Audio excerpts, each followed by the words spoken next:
Hello students. जैसा कि हम सभी जानते हैं कि ये समय हमारे बोर्ड के एग्ज़ाम स्टार्ट हो रहे हैं। कुछ बोर्ड के एग्ज़ाम शुरू हो चुके हैं और कुछ के शुरू होने वाले हैं।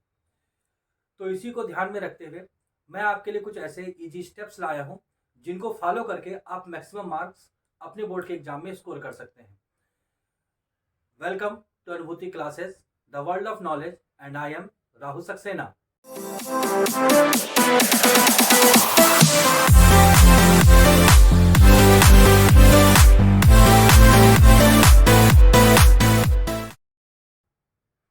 स्टूडेंट्स, ये जो स्टेप्स मैं आपको बता रहा हूं, अगर आप इनको फॉलो करते हैं तो कम से कम समय में आप मैक्सिमम मार्क स्कोर कर सकते हैं। तो चलिए हम पहला इसका स्टेप देखते हैं। पहला स्टेप है इसका clear the concept. Yes students, हमारा पहला कॉन्सेप्ट है, हमारा पहला स्टेप्स है क्लियर द कॉन्सेप्ट। इस स्टेप में हमको करना क्या है कि हम जो भी पढ़ रहे हैं, चाहे कम पढ़ें या ज़्यादा पढ़ें, जैसे कि मान लीजिए हमको 10 चैप्टर्स पढ़ने हैं। मान लीजिए हम 10 चैप्टर्स नहीं पढ़ सकते हैं और हम केवल 5 या 6 या 7 चैप्टर ही पढ़ पाए हैं, लेकिन हम अपने मन में इस बात को ध्यान में रखें, इस बात के ऊपर बिल्कुल ध्यान रखें कि हमें जो भी पढ़ना है उसके कॉन्सेप्ट को बिल्कुल क्लियर रखें। आप जानते हैं कि आपके बहुत सारे ऑब्जेक्टिव क्वेश्चन आएंगे, बहुत सारे शॉर्ट क्वेश्चन आएंगे और आपके लॉन्ग क्वेश्चन आएंगे। इस बार का बोर्ड का एग्जाम जो है वो आपकी कॉन्सेप्ट की क्लियरेंस मांग रहा है। तो आप जो भी पढ़ें, भले ही कम पढ़िए, लेकिन अपने कॉन्सेप्ट को बिल्कुल क्लियर करके रखिए। यह हमारा पहला स्टेप था। सेकंड स्टेप जो है वो और भी ज्यादा इंपॉर्टेंट है। इसमें आपको क्या करना है, solving the previous years paper. आपको पिछले वर्ष के पेपर ले लेने हैं। पिछले साल कहने का मतलब यह है कि पिछले 4-5 सालों के पेपर आप ले लीजिए। उन पेपर्स को आप उनको सॉल्व कीजिए, उनको देखिए कि पेपर में जो क्वेश्चन आ रहे हैं उनका ट्रेंड क्या है, कौन से उसमें ज़्यादा पूछे जाने वाले टॉपिक्स हैं और कौन से टॉपिक्स उसमें कम पूछे जा रहे हैं। उसी के हिसाब से आप अपनी प्रिपरेशन कीजिए, अपनी बुक को सामने रखिए और अपने जो क्वेश्चन पेपर्स हैं उनको रखिए और उसमें जो भी टॉपिक आपके पूछे जा रहे हैं अपनी बुक में उनको टिक कर दीजिए और उन टॉपिक्स पे आप अपने कॉन्सेप्ट को ज़्यादा क्लियर कीजिए। इस तरीके से आप कम समय में ज़्यादा से ज़्यादा मार्क स्कोर कर सकते हैं अगर आप इस टेक्निक को लगाएंगे। हमारा तीसरा स्टेप है हैव द पेंसिल। जैसे स्टूडेंट्स, आप जब भी पढ़ने बैठे तो एक पेंसिल अपने पास जरूर रखिए।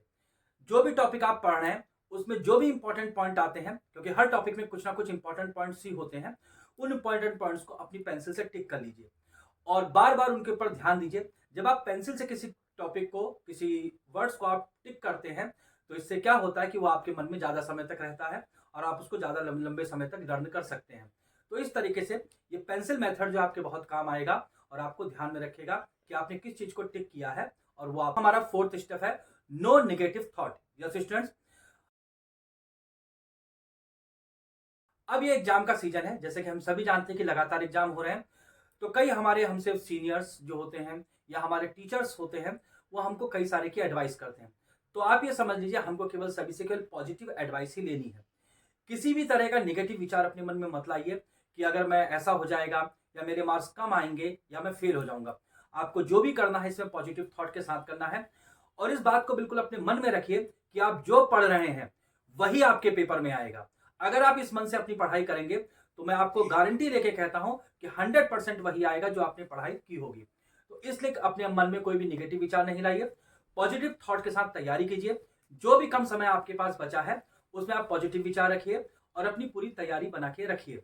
मैं आपको गारंटी कहता हूं अगर आप पॉजिटिव थॉट रखेंगे, फिर से इस बात को दोहरा रहा हूं, तो वही आएगा जो आपने पढ़ा होगा। मेरा जो पांचवा स्टेप है वो और भी ज्यादा इंपॉर्टेंट है। उसमें आपको क्या करना है, आपके पास जो भी समय है उसमें आप क्या कर लीजिए, एक टाइम बाद लीजिए और आपको उसमें रेगुलर स्टडी करनी है। जैसे स्टूडेंट्स, हमारा पांचवा स्टेप है रेगुलर स्टडी। आपको रेगुलर स्टडी करनी है। जो भी आपके पास समय बचा है उसमें आप रेगुलर स्टडी कीजिए। जो भी आपने पढ़ना है, जितने टॉपिक आपको पढ़ने हैं उनको रेगुलर स्टडी से पढ़ते रहिए। ऐसा ना हो कि आपके पढ़ने के बीच में ज्यादा टाइम्स का लैप्स हो। अगर आपकी पढ़ाई के बीच में ज्यादा टाइम्स का लैप्स होगा तो यह आपके लिए ही नुकसानदायक होगा, आपके लिए बेनिफिशियल नहीं होगा। तो आप जब भी पढ़िए, अब जो भी आपके पास समय है, मान लीजिए जैसे आपका एक पेपर हो रहा है और अब उसके बीच में 4-5-6 दिन का आपको गैप मिला है अगले पेपर के लिए, तो आप ध्यान रखिए कि आपको एक रेगुलर समय पे क्या करना है, उसको पढ़ाई करनी है। रेगुलर टाइम बाद लीजिए और उसी रेगुलर समय में आपको पढ़ाई करनी है और रेगुलर पढ़िए। रोज पढ़िए। ऐसा नहीं है कि आज सोचिए कि आज नहीं पढ़ते हैं, इसको रख देते हैं, ऐसा नहीं करना है और आपको रेगुलरली पढ़ाई करनी है। इस समय पढ़ाई में किसी भी तरह का कोई भी लैप्स आपकी पढ़ाई में नहीं होना चाहिए, किसी भी तरह की बाधा उत्पन्न नहीं होनी चाहिए। आपके मन में पॉजिटिवली आप सोचिए और रेगुलर पढ़ाई कीजिए। जो भी टॉपिक आपको पढ़ने हैं उसको बिल्कुल कॉन्सेप्ट क्लियर करके पढ़िए और रेगुलर पढ़िए। ये रेगुलर पढ़ाई आपके लिए बहुत जरूरी है। आप देखेंगे कि आपकी जितने दिन की छुट्टी है, 2 4 5 दिन की, उसमें अगर आप रेगुलर बच के पढ़ते हैं तो देखिएगा ये आपके लिए मैजिक का काम करता है, आपके लिए जादू का काम करता है। स्टूडेंट्स, अब हमारा छठा स्टेप्स है हैविंग द ब्रेक। जैसे स्टूडेंट्स, एक बात का आपको ध्यान रखना है, जैसा मैंने अभी आपको ऊपर वाले स्टेप में बताया था कि आपको रेगुलर पढ़ाई करनी है। यस, आपको रेगुलर पढ़ाई करनी है, लेकिन रेगुलर पढ़ाई के बीच में क्या है, आपको ब्रेक भी लेने हैं। जैसे स्टूडेंट्स, आपको ब्रेक्स भी बहुत जरूरी है, क्योंकि कोई भी हो, कितना भी हो, हम लगातार कभी भी पढ़ाई नहीं कर सकते, कंटिन्यूस पढ़ाई नहीं की जा सकती। तो पढ़ाई के बीच में क्या कीजिए, आप छोटे छोटे ब्रेक्स रखिए और उन ब्रेक्स में आप कुछ भी ऐसा कर सकते हैं, उठ के पानी पीजिए, म्यूजिक सुनिए।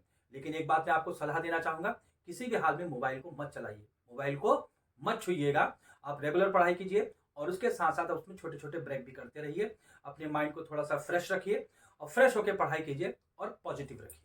स्टूडेंट्स, अब हमारा जो 7वां स्टेप्स है वो सबसे ज्यादा इंपॉर्टेंट है और ऊपर के जो 6 स्टेप मैंने आपको बताए हैं उसमें वो उन स्टेप्स का पूरी समरी है। उस स्टेप को मैंने नाम दिया है रिवीजन स्टेप। जैसे स्टूडेंट्स, इस रिवीजन स्टेप में आपको क्या करना है कि जितने भी आपने टॉपिक पढ़े हैं, चाहे वो कम है या ज्यादा है, जैसे आपने मान लीजिए सुबह पढ़ाई की है, तो शाम को हमें इस बात को बांधना है कि हमें क्या करना है कि हमने जो भी पढ़ा है उसको एक टाइम बाद के हमको रिवीजन जरूर करना है। जैसे स्टूडेंट, ये रिवीजन आपके लिए बहुत मैजिकल वर्क करेगा। आपने जो भी पढ़ा है उसको डेली बेस पे आप क्या कीजिए, उसको रिवाइज करते रहिए। ये रिवीजन आपके लिए मैजिकल है। रिवीजन करने से क्या होगा कि आपके कॉन्सेप्ट बिल्कुल क्लियर हो जाएंगे और आपको पढ़ाई में बिल्कुल भी कठिनाई नहीं होगी। आपके कॉन्सेप्ट जितने क्लियर होंगे, आप उतने ही ज्यादा मार्क्स को स्कोर कर सकते हो। इसलिए सबसे पहले मेरे ध्यान दीजिएगा कि आपके कॉन्सेप्ट क्लियर हो और आप क्या करें, जो भी पढ़ें उसको लगातार रिवाइज करते जाइए। पढ़िए, आगे पढ़िए, खूब पढ़िए और उसको रिवाइज जरूर कीजिए। भले ही हम 1 या 2 लेसन कम पढ़ें, 1 या 2 चैप्टर कम पढ़ें, लेकिन जितना भी पढ़ें उसको रिवाइज करना बहुत जरूरी है। इसलिए रिवीजन वाला स्टेप्स आपको जरूर फॉलो करना है और रिवीजन आपको बांध के रखना है। आपने जो भी नोट्स अपने बनाए हैं, आपकी जो भी बुक है, आपका जो भी मॉडल पेपर है, आपके जो भी सैंपल पेपर है, उनको जरूर रिवाइज कीजिए। रिवीजन आपके लिए सबसे मस्ट है। एक टाइम बाद ये कि मैंने इतना दिन भर में पढ़ा है, अब मैं इसको इस समय क्या करूंगा, रिवाइज करूंगा। तो स्टूडेंट्स, ये हमारे 7 स्टेप्स थे कि किस तरीके से आप मैक्सिमम मार्क्स स्कोर कर सकते हैं। अगर आप इन स्टेप्स को फॉलो करते हैं अभी के बोर्ड के एग्जाम में, तो निश्चित तौर पे मैं आपको इस बात को इस एश्योरेंस देता हूं कि आपको क्या होगा, आपको जरूर स्कोर आप अच्छा कर सकेंगे, आप मैक्सिमम मार्क्स कर सकेंगे। इसलिए इन स्टेप्स को फॉलो कीजिए। उम्मीद करता हूं कि आप अच्छा मार्क्स स्कोर करेंगे। चलिए अब मिलते हैं नेक्स्ट।